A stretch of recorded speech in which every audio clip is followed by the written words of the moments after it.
para você chegar ao ponto de fazer as palestras, foi algo natural para você começar a falar do espiritismo, divulgar? Também foi natural, assim, primeiro, Éder, porque de formação profissional eu sou comunicadora, né?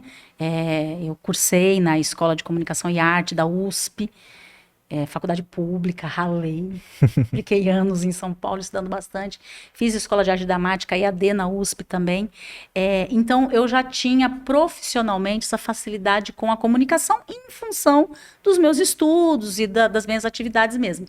Quando eu entrei para a doutrina espírita e eu já trabalhava com comunicação, eu primeiro fiz os trabalhos dentro da casa, fiz todos os estudos, e num primeiro momento, eu lembro que em algumas casas eu era convidada para fazer aquela introdução à palestra, sabe? Quando você faz aquela introdução, dá aqueles recados, faz ali aquela harmonização, e aí depois dessas introduções às palestras, dependendo da casa, tinha algumas casas que pedia para que a gente sempre lesse, né, algum trecho do Evangelho antes de iniciar a palestra, tudo. E aí, depois disso, dessas introduções que eu já fazia, aí aconteciam aquelas situações que são comuns na casa. O palestrante teve um problema, não conseguiu chegar. Houve, Stephanie, você tem... E como eu já estudava bastante, eu já tinha uns enredos na cabeça, né?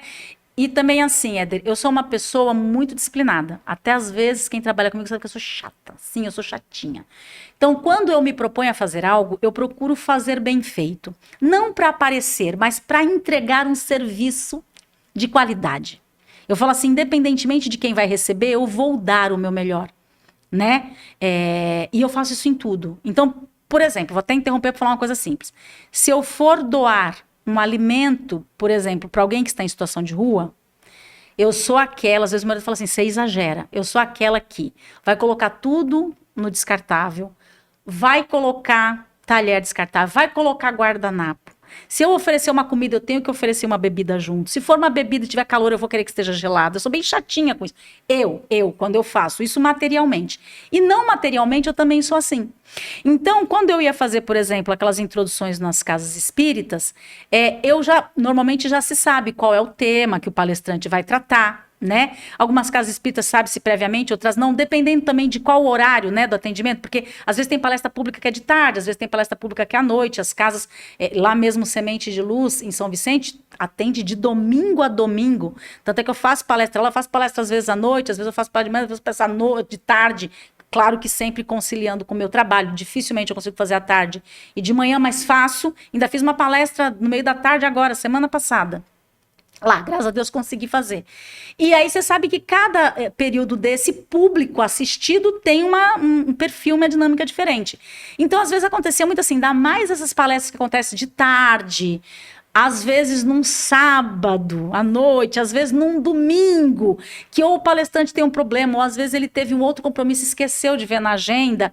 Então, sempre que acontecia essas coisas, em algumas casas onde eu trabalhava, eu falava assim, Stephanie, e aí eu tinha essa coisa meio CDF, eu sempre fui CDF. Então, eu tinha essa coisa meio disciplinada demais, de falar assim, tá, se eu vou fazer a abertura desse trabalho, ou se eu vou participar dessa equipe de trabalho, qual é o tema? Então, eu já tinha, por hábito, já estar mais ou menos antenada no que ia acontecer naquela tarde. Então, assim, para mim, em vários momentos, não foi muito difícil substituir um palestrante e servir assim como um socorro mesmo, um auxílio. E aí isso acabou acontecendo por um processo natural. Eu fazia as introduções, dentre muitos outros trabalhos que eu fazia, gente. Até de ir lá entregar a aguinha fluidificada, ou de ir lá trocar o lixinho do banheiro, o lixinho da sala de atendimento fraterno, sem problema nenhum. Ir lá empacotar os lanchinhos das crianças, entendeu? Sem problema nenhum, sempre fiz de tudo. Mas essa questão da palestra foi surgindo assim, eu fazia as introduções, depois eu comecei a substituir algum palestrante que por acaso faltava, né? Sempre, é muito difícil, mas normalmente isso acontece ou quando tem algum imprevisto ou quando o palestrante realmente esqueceu e deu um conflito de agenda ali. E aí depois isso foi fluindo normalmente. Eu já sabia mais ou menos dos temas e aí o pessoal fala, pô, se você já pega o tema, você tem facilidade. Então a gente está tratando tal tema. Quer falar você sobre isso? Eu falei, tá bom, falo.